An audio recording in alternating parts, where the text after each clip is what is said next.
चलिए जानते हैं झारखंड की 25 बड़ी खबरों को सिर्फ 10 मिनट में। पर अभी तक आपने इस चैनल को सब्सक्राइब नहीं किया है तो सब्सक्राइब कर दें। झारखंड के दिव्यांगों के लिए हेमंत सरकार का बड़ा तोहफा।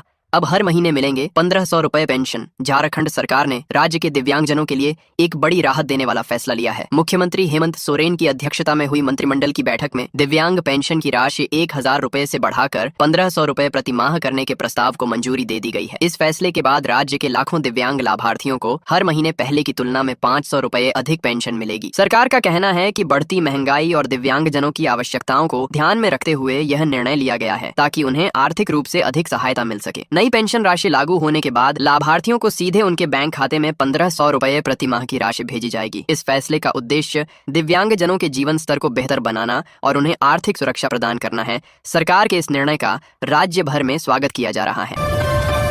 झारखंड में 7299 सहायक आचार्य पदों पर बम्पर भर्ती, 6101 नियमित तथा 1198 बैकलायंग पदों पर होगी नियुक्ति। सहायक आचार्य के 7299 पदों पर पारा शिक्षकों, सहायक अध्यापकों की नियुक्ति के लिए विशेष झारखंड प्रशिक्षित सहायक आचार्य पारा कोटि संयुक्त प्रतियोगिता परीक्षा 2026 आयोजित की जाएगी। इस प्रतियोगिता परीक्षा में सिर्फ अर्हता प्राप्त पारा शिक्षक भाग लेंगे। स्कूली शिक्षा एवं साक्षरता विभाग से अधियाचना मिलने के बाद झारखंड कर्मचारी चयन आयोग ने बुधवार को 6101 नियमित तथा 1198 बैकलॉग पदों पर नियुक्ति के लिए प्रतियोगिता परीक्षा की सूचना प्रकाशित कर दी। आयोग द्वारा प्रकाशित सूचना के अनुसार झारखंड प्रशिक्षित सहायक आचार्य पारा कोटि संयुक्त प्रतियोगिता परीक्षा 2026 के लिए ऑनलाइन आवेदन 31 जुलाई से 30 अगस्त तक भरे जाएंगे। 1 सितंबर की मध्य रात्रि तक परीक्षा शुल्क भुगतान तथा फोटो एवं हस्ताक्षर अपलोड कर आवेदन पत्र का प्रिंट आउट लेने के लिए 3 सितंबर तक लिंक उपलब्ध रहेगा।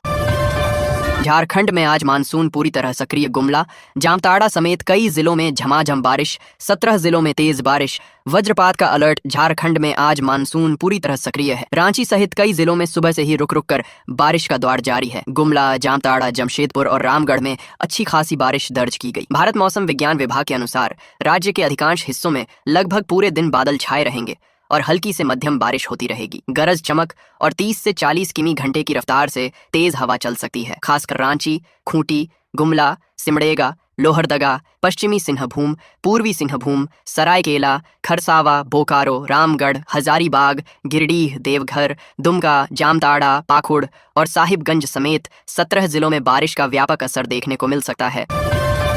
झारखंड में खुला पहला फिल्म एंड टेलीविजन इंस्टीट्यूट। मुख्यमंत्री हेमंत सोरेन ने किया शुभारंभ। झारखंड के युवाओं के लिए फिल्म, टेलीविजन और मीडिया शिक्षा के क्षेत्र में एक नई शुरुआत करते हुए मुख्यमंत्री हेमंत सोरेन की उपस्थिति में मंगलवार को राज्य के पहले film and television institute of Jharkhand की स्थापना की दिशा में महत्वपूर्ण कदम उठाया गया। Jharkhand film development corporation limited JFDCL और देश के प्रतिष्ठित सत्यजीत रे film and television institute SRFTI Kolkata के संयुक्त सहयोग से इस महत्वाकांक्षी परियोजना की शुरुआत की गई। इस अवसर पर दोनों संस्थानों के बीच एक महत्वपूर्ण समझौता ज्ञापन MOU पर हस्ताक्षर किए गए।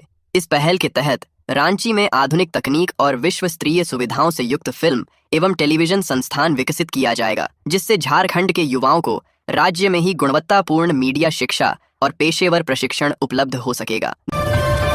धनबाद में सरकारी दफ्तरों की होगी लाइव मॉनिटरिंग, वीडियो कॉल के जरिए होगी अटेंडेंस। धनबाद जिले में सरकारी योजनाओं और कार्यालयों की निगरानी का तरीका जल्द ही पूरी तरह बदलने वाला है। जिला प्रशासन सभी प्रमुख विभागों में वीडियो कॉल आधारित मॉनिटरिंग एवं अटेंडेंस सिस्टम लागू करने की तैयारी में है। जिले में 1 अगस्त से इसकी शुरुआत हो जाएगी। इसके तहत स्कूल, आंगनबाड़ी केंद्र, सरकारी अस्पताल, स्वास्थ्य उपकेंद्र, पंचायत, प्रखंड एवं अंचल कार्यालय, जन वितरण प्रणाली, राशन दुकान, मनरेगा, प्रधानमंत्री आवास योजना, ग्रामीण जल जीवन मिशन, ग्रामीण विकास, राजस्व समेत विभिन्न विभागों की ऑनलाइन निगरानी होगी। किसी भी समय वीडियो कॉन्फ्रेंसिंग के जरिए अधिकारियों और कर्मचारियों की उपस्थिति के साथ योजनाओं की वास्तविक स्थिति की जांच की जा सकेगी। पलामू में चलती बाइक पर आकाशीय बिजली गिरी, पिता पुत्र की मौत। एक महिला गंभीर रूप से झुलसी बाजार से लौटे समय हादसा। पलामू के पाकी थाना क्षेत्र में मंगलवार देर शाम दर्दनाक हादसे में बिजली गिरने से बाइक सवार पिता पुत्र की मौके पर ही मौत हो गई। मृतकों की पहचान बाल मुकुंद यादव और उनके पुत्र दिलीप यादव के रूप में हुई है। दोनों तितराई बाजार से खरीदारी कर अपने गांव पुरुषोत्तमपुर लौट रहे थे। रास्ते में अचानक तेज गरज चमक के साथ वज्रपात हुआ और बिजली उनकी बाइक पर गिर गई, जिससे दोनों की मौके पर ही मौत हो गई। इस घटना में अनीता देवी नाम की एक महिला भी वज्रपात की चपेट में आकर गंभीर रूप से झुलस गई। उन्हें इलाज के लिए पाकी सामुदायिक स्वास्थ्य केंद्र में भर्ती कराया गया है। सूचना मिलते ही पुलिस मौके पर पहुंची पहुंची, दोनों शवों को कब्जे में लेकर पोस्टमार्टम के लिए MMCH भेज दिया। प्रशासन ने लोगों से खराब मौसम के दौरान घर से बाहर नहीं निकलने और सुरक्षित स्थान पर रहने की अपील की है। पश्चिमी सिंहभूम में दंतैल हाथी का कहर, गांव में मची अफरा तफरी, युवक को कुचल कर ले ली जान। पश्चिमी सिंहभूम के जगन्नाथपुर प्रखंड के बुढ़ा कमान गांव में मंगलवार देर रात जंगली दंतैल हाथी के हमले में चंद्रमोहन सिंकू की दर्दनाक मौत हो गई। रात करीब 12:30 बजे हाथी गांव में घुस गया, जिसके बाद ग्रामीण शोर मचाकर उसे भगाने लगे। इसी दौरान चंद्रमोहन भी घर से बाहर निकले, लेकिन अचानक उनका सामना हाथी से हो गया। हाथी ने उन पर हमला कर पैरों से कुचल दिया। ग्रामीण उन्हें तुरंत अस्पताल ले गए, लेकिन डॉक्टरों ने उन्हें मृत घोषित कर दिया। इस घटना के बाद पूरे गांव में दहशत का माहौल है। ग्रामीणों का कहना है कि इलाके में हाथियों की आवाजाही लगातार बढ़ रही है, लेकिन वन विभाग की ओर से पर्याप्त सुरक्षा व्यवस्था नहीं की जा रही। जिला परिषद सदस्य ने भी विभाग पर लापरवाही का आरोप लगाते हुए कहा कि घटना के समय अधिकारियों ने फोन तक नहीं उठाया। साथ ही मृतक के परिजनों को जल्द मुआवजा, सरकारी सहायता और मामले की निष्पक्ष जांच की मांग की गई है।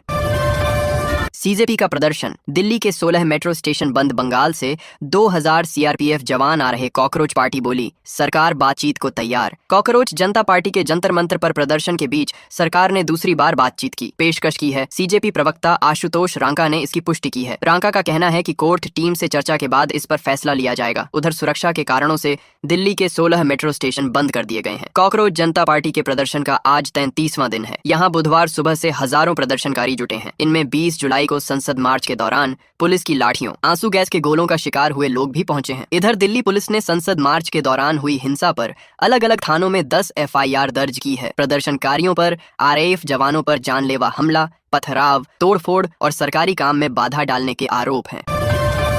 मानव तस्करी से बचाया गया 12 साल का बच्चा पैसों के लालच में आया था। रांची जिला विधिक सेवा प्राधिकार ने अंतर्राष्ट्रीय मानवाधिकार संगठन और चाइल्ड हेल्पलाइन के सहयोग से 12 वर्षीय बच्चे को मानव तस्करी का शिकार होने से बचा लिया। DLSA कार्यालय में सचिव राकेश रोशन की उपस्थिति में बच्चे को इसकी मां मधु देवी को सौंपा गया। जानकारी के अनुसार 19 जुलाई को मानवाधिकार संगठन के कार्यकर्ता पप्पू कुमार को बालक टाटी सिलवे की सड़क पर रोता मिला। पूछताछ में पता चला कि बच्चा पश्चिम बंगाल का रहने वाला है। कुछ लोग पैसों का लालच देकर उसे रांची लाए थे, जिनके चंगुल से भागकर वह भटक रहा था।